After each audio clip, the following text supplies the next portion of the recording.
Good morning. I guess it's afternoon now, Facebook family. Okay, this is the fourth time I have tried to record this story.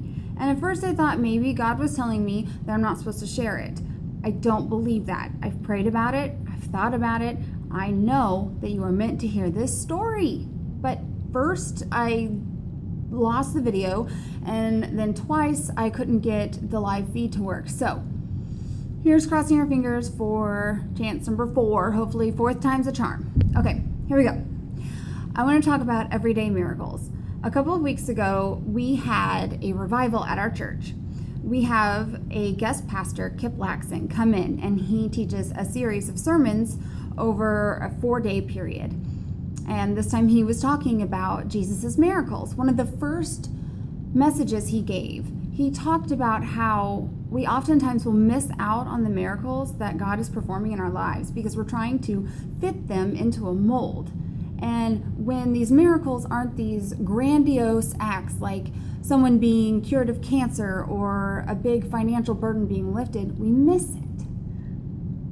And it got me thinking, how often do I miss miracles in my everyday life because I'm trying to fit them into this great big mold? Now, our church is currently doing a ministry called the Starfish Initiative. It's based off a story about a little boy who's walking along the beach, and the beach is saturated in starfish that have been washed up on shore. If the starfish stay in the sand, they'll die. So the little boy takes a step or two, picks up a starfish and throws it back into the ocean. Moves forward a little bit, stops, picks up a starfish and throws it back into the ocean. He continues on this path. And a man walks up and says, "What are you doing?" And he says, these starfish will die if they stay on the beach, so I'm throwing them back in. And the man says, "There are thousands of starfish out here. Do you really think you're going to make a difference?" And the little boy picks up another starfish and he throws it back into the ocean. And he says, "It made a difference to that one." That's the point of the Starfish Initiative. Performing everyday, simple acts to make a difference in other people's lives. I learned early on in my Starfish Initiative that it's not necessarily about financial acts like randomly paying for someone's meal or their groceries. For me, it is words of encouragement and reaching out to individuals who may not necessarily have someone in their life to do those things. I'll write notes of encouragement or just randomly message someone on Facebook or give them a call or send them a text, even just striking up a conversation with a person in the grocery store whom I wouldn't normally talk to. And sometimes when I do these things, I wonder if they really are making a difference. I wonder if my actions even matter to these people and if God can really do a great act in their lives through something so small. Last Thursday, Bill called me, and we are facing yet another dramatic chapter in the adoption story. Another turn of events that's going to cause it to take even more time, more effort, more energy, and probably more money on our part to pay the attorney.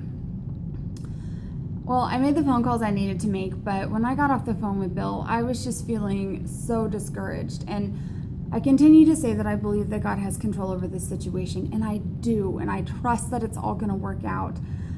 But in that moment, I was feeling so much anxiety and discouragement.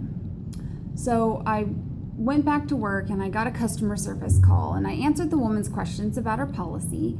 I work in life insurance, and then she says, "I actually talked to you about a year ago," and I'm thinking, oh my gosh, okay, what did I mess up? Like, she's gonna go off on me about how I messed up her policy. In life insurance, you don't think about it much, but if someone is calling, there's a chance it's because a person has died, and it's important that everything be in order. So I brace myself, and I'm waiting for it. I'm waiting for her to give it to me. And she says, "I talked to you about a year ago, because we were changing my child's last name. We had just gone through with a step-parent adoption. You mentioned that you were considering doing the same, and I was just wondering if you'd followed up on that and how it was going." I had just gotten off the phone with Bill, dealing with another piece of drama, another piece of frustration in the adoption process, to have this complete stranger whom I've only talked to one other time in my life.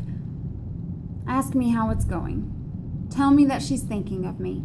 She told me that she would say a prayer for us, and if I ever had any questions or just needed to talk, that I could call her.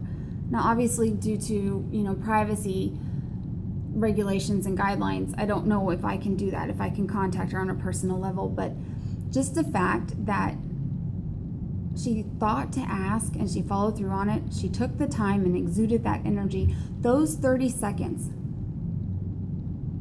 changed my life. And now moving forward in this adoption, I can remember that. I feel like God picked up the phone and called me to tell me that I'm not alone and that everything's going to work out and everything's going to be okay. And I can hold on to that, and not just through this adoption process. I will hold on to that for the rest of my life. And I wonder, would I have been able to recognize that as the miracle that it was if I wasn't still busy trying to fit everyday miracles into this grandiose mold that I used to think they had to be? So my challenge to you today and this week, be watching for the everyday miracles, guys. God loves you so much. He takes delight in every tiny little thing you do, and he wants to bring you joy, and he's probably bringing you miracles every day that you're missing out on because we're too busy looking at the big picture. So I hope you were able to take something out of that story, and I'll continue to keep you posted about the adoption. Thanks, guys. Happy Monday.